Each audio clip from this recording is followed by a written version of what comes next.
रमजान का पवित्र महीना खत्म होने को है और ईद की तैयारियां जोरों पर है। खुशियों के इस त्योहार में स्वाद की बात हो और ताज झरिया के लच्छे का जिक्र ना हो, ये कैसे हो सकता है। ताज झरिया का लच्छा इतना हल्का, इतना क्रिस्पी और मिठास से भरपूर है कि हर निवाले में घुल जाए प्यार और परंपरा। तो इस ईद मिठास में कोई कमी न रह जाए। आइए होटल ताज झरिया और लीजिए असली शाही लच्छे का स्वाद। हमारा पता है 4 number Taj hotel road, taxi stand, Jharia, Dhanbad.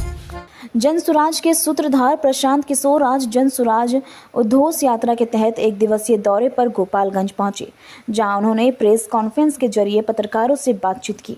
पत्रकारों के सवाल का जवाब देते हुए उन्होंने कहा कि आज जन सुराज के प्रयास की ताकत है कि आज दूसरे राजनीतिक दलों के नेता और कार्यकर्ता जमीन पर जाकर जनता से संवाद स्थापित कर रहे हैं।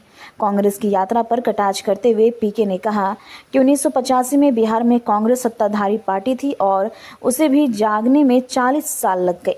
जन सुराज के आने से दूसरे राजनीतिक दलों को यह एहसास हो गया कि अगर वो काम नहीं करेंगे तो जनता उन्हें नकार देगी। राजद भी मुसलमानों को अपना राजनीतिक बंधुओं मजदूर नहीं समझेगी और ना ही बीजेपी और जदयू, जो सोचती है कि हिंदू समाज के कुछ लोग लालू जी के डर से उन्हें ही वोट देंगे, वो भी जन सुराज के आने से डरेंगे। उन्होंने कहा कि अगर जन सुराज के प्रयास से बिहार में फिर से लोकतंत्र जिंदा हो रहा है तो यह बिहार की जनता के लिए अच्छी खबर है।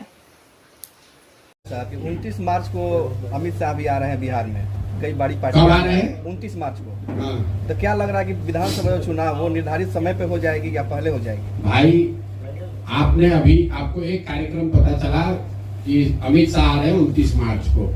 हम आपको बिना उनके कार्यक्रम के जाने हुए बता देते हैं कि अगले 6 महीना में प्रधानमंत्री और अमित शाह को पूरे देश में सबसे ज्यादा प्यार बिहार से ही हो जाएगा। सारी योजनाओं की घोषणा बिहार से ही होगी। बजट अब बिहार के लिए ही बनेगा। किसान निधि का बटन जो प्रधानमंत्री को दबाना है वो भी आके बिहार से दबाएंगे। और नवंबर के बाद फिर अगले चुनाव तक भूल जाएंगे। तो इसमें नई बात क्या है? अमित शाह बिहार के बारे में कितना सूचित है, कितना जानकारी है। जब वो आएंगे तो आप लोग पत्रकार वार्ता कीजिएगा, हमसे तो आप सवाल पूछ रहे हैं। अमित शाह से पूछिएगा गोपालगंज आ रहे हैं कि कहाँ आ रहे हैं? पटना आ रहे हैं। पटना आ रहे हैं। चलिए, पटना आ रहे हैं तो पटना के पत्रकारों को पूछिएगा कि कितना बिहार में जिला है, यही बताइए। कई गो जिला है ये बताइए। बिहार में अभी बीपीएससी के बच्चों पर लाठी चली तो अमित शाह कहाँ थे? गुजरात में अगर किसी बच्चे पर लाठी चल जाए तो प्रधानमंत्री और गृह मंत्री वहां तुरंत पहुंच जाएंगे। गुजरात में एक दिन बाढ़ आता है, पूरा केंद्र सरकार वहां जाकर बैठती है। बिहार में हर साल बाढ़ आता है, कोई सुध लेने नहीं आता है। आपने अमित शाह मोदी का कोई बयान सुना? आप यहाँ चीनी मिल पर कुछ बोले? यहाँ के बिहार के लोग जो जाकर गुजरात में मजदूरी कर रहे हैं उस पर बोले जरा अमित शाह।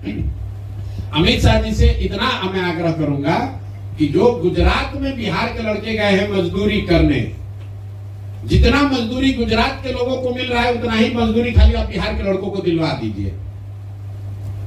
फैक्ट्री तो आप जीवन भर लगा नहीं, आप लोगों से 12 साल हो गए। जितनी मजदूरी गुजरात के बच्चों को मिल रही है गुजरात के फैक्ट्रियों में, उतनी ही मजदूरी आप खाली बिहार के बच्चों को दिलवा दीजिए उन्हीं फैक्ट्री में।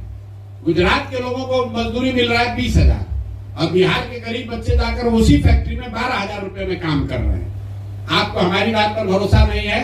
आप चलिए सूरत में, एक अकेले सूरत में 5 लाख से ज्यादा बिहार का बच्चा मजदूर है। चलिए मौरबी का जितना सिरेमिक फैक्ट्री है, इसी गर्मी में हम लोग यहाँ बैठे, बाहर धूप लग रही है, इसी चिलचिलाती गर्मी में मौरबी के जितने सिरेमिक फैक्ट्री हैं उसमें सब बिहार के बच्चे मजदूरी कर रहे हैं। अमित शाह उनके लिए कुछ कर दे भाई। बिहार में नहीं करा पा रहे, गुजरात में करा दो। वोट लेने की बात होगी तो सबको बिहार याद आएगा। नहीं बोलेंगे, उन्होंने व्यक्तिगत तौर पर क्या कहा उस पर तो कुछ नहीं बोलेंगे, लेकिन ये दिखाता है कि बिहार की राजनीति में पैसे का जो प्रभाव है वो किस कदर पिछले 5-10 सालों में बढ़ा है। बिहार में बाकी बहुत कमियां हैं, लेकिन ये एक चीज जो है ये थोड़ा हम लोग इससे बचे हुए थे। मेरा अपना मानना है कि दक्षिण के राज्य जो बहुत तरक्की कर रहे हैं बिहार के मुकाबले, वहां पर राजनीति में पैसे का बोलबाला बहुत ज्यादा है, बिहार, यूपी, मध्य प्रदेश, बंगाल के मुकाबले। लेकिन पिछले 2 साल से जब मैं बिहार में घूम रहा हूँ तो मुझे ये देखने को मिल रहा है कि अब बिहार में भी धीरे धीरे जाति के साथ साथ धर्म के धार्मिक उन्माद और पैसे का भी प्रभाव शुरू हो गया है। और इसकी शुरुआत मुझे लग रहा है कि निचले स्तर से हुई है। विधायक और सांसद के मुकाबले जो मुखिया का चुनाव है, जो नीचे स्तर के प्रमुख के जो चुनाव हो रहे हैं, जो जिला पार्षद के चुनाव हो रहे हैं, उसमें पैसे का प्रभाव बहुत तेजी से बढ़ा है। जो लोग पुराने यहाँ मुखिया हैं, आप लोग भी समाज में रहते हैं, 2001-2006 तक मुखिया के चुनाव में कोई पैसा खर्च नहीं हो रहा था। लेकिन जो 16 में 21 में मुखिया लोग चुनकर आए हैं, ज्यादातर साथी उसमें बता रहे हैं कि बहुत पैसा खर्च हुआ है। कितना हुआ है उसको लेकर अनुमान लगाया जा सकता है, कई बार आदमी बढ़ाकर भी बताता है। एक बात समझिए, जो चुनाव लड़ता है वो जितना खर्च होता है उससे ज्यादा बताता है। क्यों बताता है? इसलिए कि ताकि वो जो भ्रष्टाचार कर रहा है उसको जस्टिफाई कर सके कि भाई इतना रुपया खर्च हुआ है तो कुछ तो चोरी करेंगे।